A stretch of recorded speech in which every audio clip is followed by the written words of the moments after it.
नमस्कार, मैं सम्राट। आज हमारे न्यूज़ चैनल में आपका स्वागत है। हमारे न्यूज़ चैनल पर बने रहने के लिए लाइक और सब्सक्राइब कीजिए, क्योंकि हम आपके लिए लेकर आते रहेंगे पल पल की खबर। पटना विद्यापति भवन में विभाजन और विभीषिका का स्मृति दिवस मनाया गया है। इस दौरान बीजेपी के बड़े बड़े नेता मौजूद रहे हैं। पटना साहिब के सांसद रविशंकर प्रसाद, पूर्व स्पीकर विजय सिन्हा, पूर्व उप मुख्यमंत्री सुशील कुमार मोदी, बीजेपी के प्रवक्ता प्रदेश अध्यक्ष सम्राट चौधरी एवं नितिन नवीन इत्यादि लोग बड़े बड़े नेता बीजेपी के मौजूद रहे हैं। उस दौरान विभाजन विभीषिका का चर्चा की गई। उस समय भारतीय लोगों पर किस तरह से अत्याचार किया गया था, इसकी परिचर्चा की गई। आइए जानते हैं क्या कुछ कहना है बीजेपी के प्रदेश अध्यक्ष सम्राट चौधरी का। आइए जानते हैं उन्हीं की जुबानी। देखते रहिए सम्राट न्यूज़ बिहार। हमारे न्यूज़ चैनल पर बने रहिए। धन्यवाद।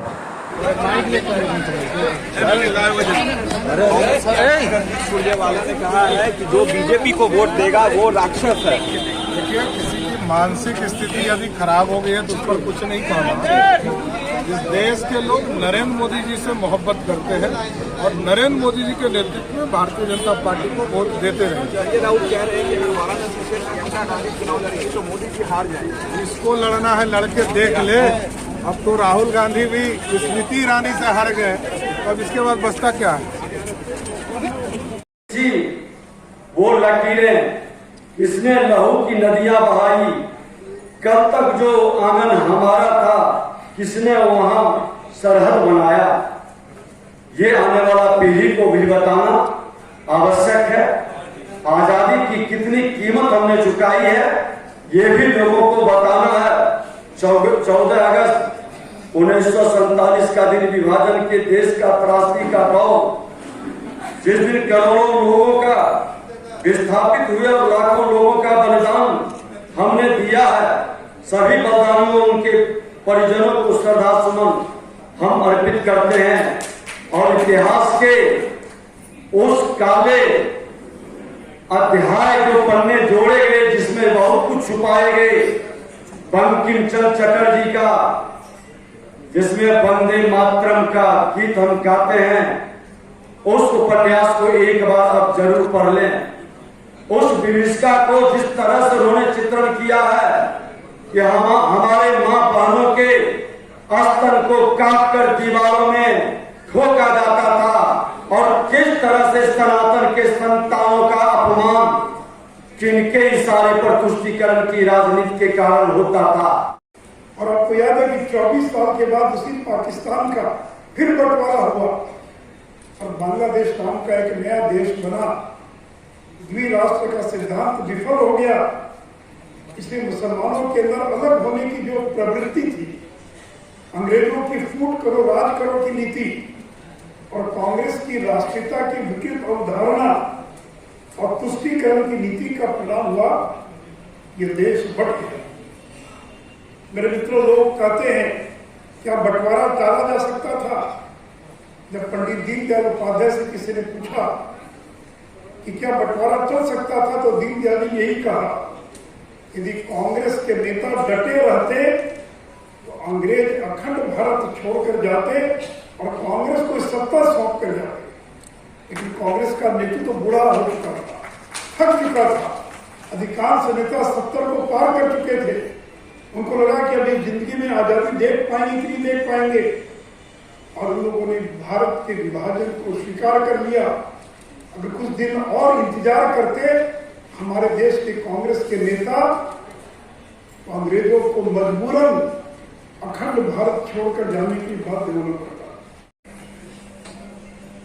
1940 में मुस्लिम लीग ने पाकिस्तान की मांग की और 7 साल में पाकिस्तान बन गया। तो 7 साल में कैसे बन गया भाई, ये सवाल जानना जरूरी है। इसलिए मेरा पहला सवाल आपको ये है कि बचपन से हमें पढ़ाया गया बाबर के बेटा हुमायूं, हुमायूं के बेटा अकबर, अकबर के बेटा जहांगीर, जहांगीर के बेटा शाहजहां, शाहजहां के बेटा औरंगजेब, औरंगजेब का बेटा कौन क्या है? यही सवाल है। जिसमें पाकिस्तान का बीज है।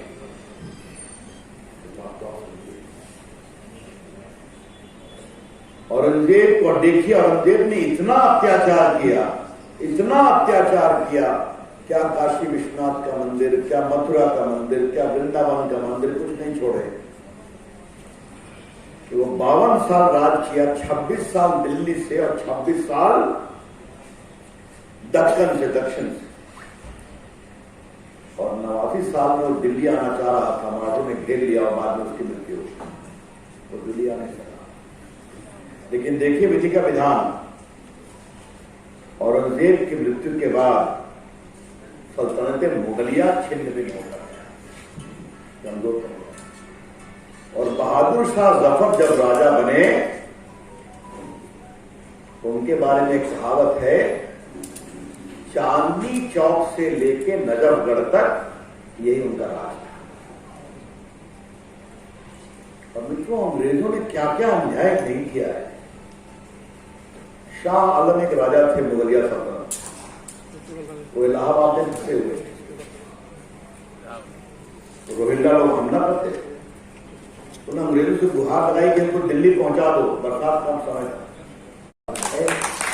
इसका झेल रहे हैं। हमारा इसलिए नहीं कहते कि हाँ सभी धर्मों का वास है, धर्म के आधार पर जिसको पाकिस्तान चला जाना चाहिए था वही हिंदुस्तान में है, यह मेरा कहना नहीं है। हमारा यानी कि हमारी सांस्कृतिक विरासत, संस्कार और राजनीति की बुनियाद जो जिस आदर्श को होनी चाहिए थी, वो आदर्श उस बुनियाद पर नहीं पड़ी, और फिर वही स्वार्थ की राजनीति के आधार पर कांग्रेस की जो सरकार बनी, जो लगातार 60-65 वर्षों तक इस देश को तबाह करता रहा, किसी न किसी प्रकार सत्ता में रहेगी।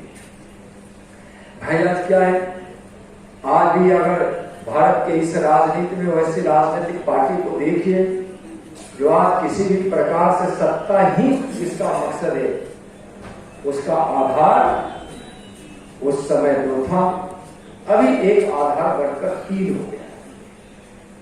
उस समय तुष्टिकरण रहा और पद की लोलुपता रही, आज फिर वही सत्ता, तुष्टिकरण, पद की लोलुपता और उसमें परिवारवाद जुड़ गया है।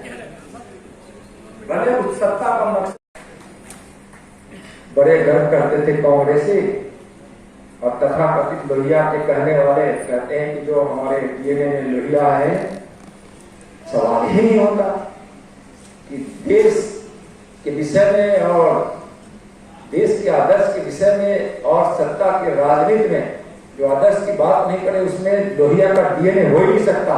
जिसको प्रमाणित करना है वो है हमारे सामने, मैं प्रमाणित कर सकता हूँ लोहिया का डीएनए कोई नहीं है। जिसको छोड़ के भागे, क्योंकि वो थोड़ा तंदुरुस्त थे, तो मेरी दादी को लगा कि कहीं इसके चक्कर में ये भी नहीं चला जाए। और स्वयं पंडित भी आए, पंडित नेहरू भी मेरे गांव आए, सरदार पटेल आए, और राइट्स की कल्पना सोचिए कि राइट्स की कल्पना तो हिंदुस्तान बंटने के पहले से इस देश में स्थापित कर दिया अंग्रेजों ने। अंग्रेजों ने सिर्फ हिंदुस्तान की कहा, आदरणीय सुशील जी ने, अंग्रेजों का इतिहास रहा, चाहे वो जर्मनी हो, इजराइल हो, सभी को तोड़ने का काम किया। और हम हिंदुस्तान तो इतने बड़े हिंदुस्तान थे कि आज जो अखंड भारत का सपना पंडित चाणक्य ने देखा था, उसके 1/3 पर हम हिंदुस्तान है। कहा ईरान 12वीं शताब्दी में उसको हमसे तोड़ा गया, अफगानिस्तान तोड़ा गया, नेपाल को 1905 में हटाया गया हमसे। बाद में उसका भी एक कष्ट है कि जब आजादी मिली और उसके बाद 1953 में जब तत्कालीन सरकार को नेपाल के राजा ने कहा कि अब हमको हिंदुस्तान में मिला लीजिए, तो हिंदुस्तान की सरकार ने कहा नहीं मिलाएगा। बताइए मतलब किस तरह का इतिहास ही लोगों ने बनाया कि हमारे लोग हमसे अलग होते गए। बाद में जबकि चाहे वो सिक्किम हो, मिजोरम हो, गोवा हो, कई जगह आंदोलन हुए।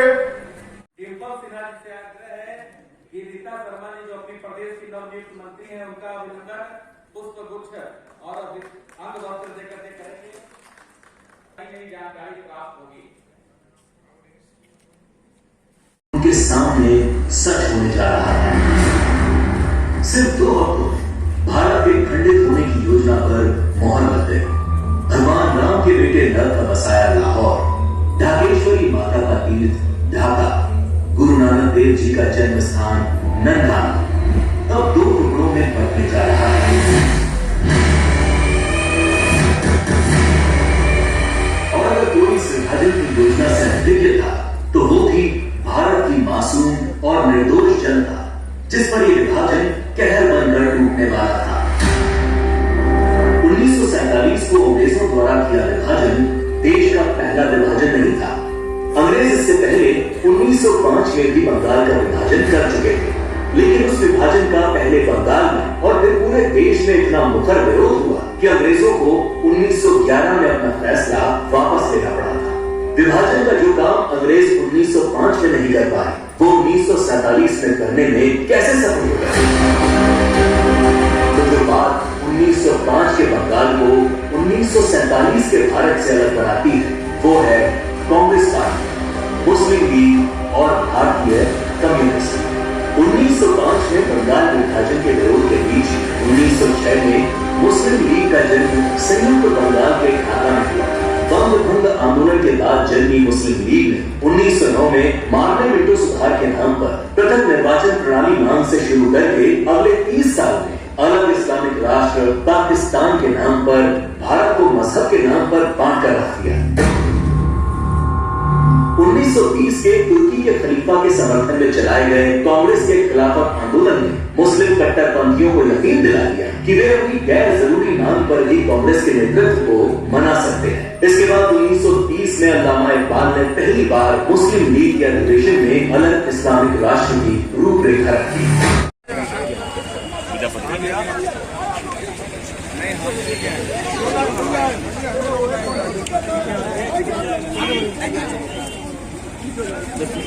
इधर हो जाएगी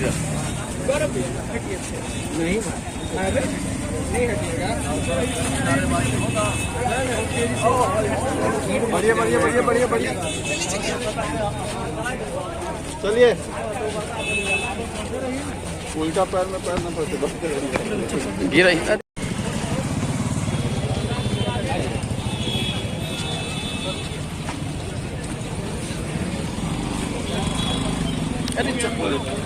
अरे क्या कर रहे हैं?